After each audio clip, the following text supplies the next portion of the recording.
The Tales of Beedle the Bard by J.K. Rowling. The Tale of the Three Brothers.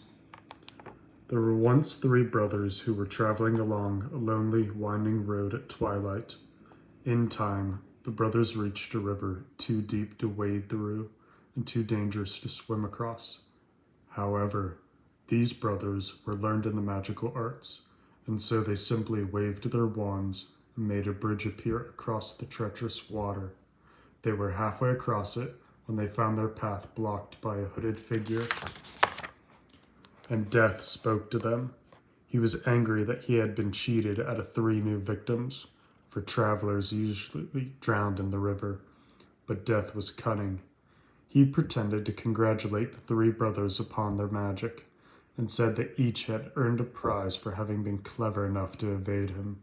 So the oldest brother, who was a combative man, asked for a wand more powerful than any in existence, a wand that must always win duels for its owner, a wand worthy of a wizard who had conquered death. So Death crossed to an elder tree on the banks of the river, fashioned a wand from a branch that hung there, and gave it to the oldest brother. Then the second brother, who was an arrogant man, decided that he wanted to humiliate Death still further, and asked for the power to recall others from death. So Death picked up a stone from the river bank, gave it to the second brother, and told him that the stone would have the power to bring back the dead.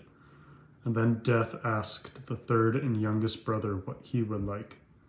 The youngest brother was the humblest and also the wisest of the brothers, and he did not trust Death. So he asked for something that would enable him to go forth from that place without being followed by Death. And Death most unwillingly handed over his own cloak of invisibility. Then Death stood aside and allowed the 3 brothers to continue on their way. And they did so, talking with wonder of the adventure they had had and admiring Death's gifts. In due course, the brothers separated, each for his own destination.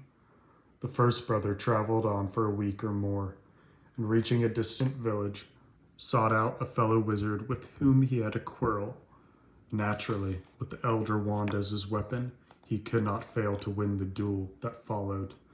Leaving his enemy dead upon the floor, the oldest brother proceeded to an inn, where he boasted loudly of the powerful wand he had snatched from Death himself, and of how it made him invincible. That very night, another wizard crept upon the oldest brother as he lay, wine-sodden, upon his bed. The thief took the wand, and for good measure, slit the oldest brother's throat, and so Death took the first brother for his own. Meanwhile, the second brother journeyed to his own home, where he lived alone. He took out the stone that had the power to recall the dead and turned it thrice in his hand.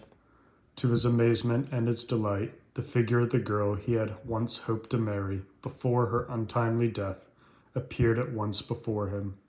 Yet she was sad and cold, separated from him as by a veil. Though she had returned to the mortal world, she did not truly belong there and suffered.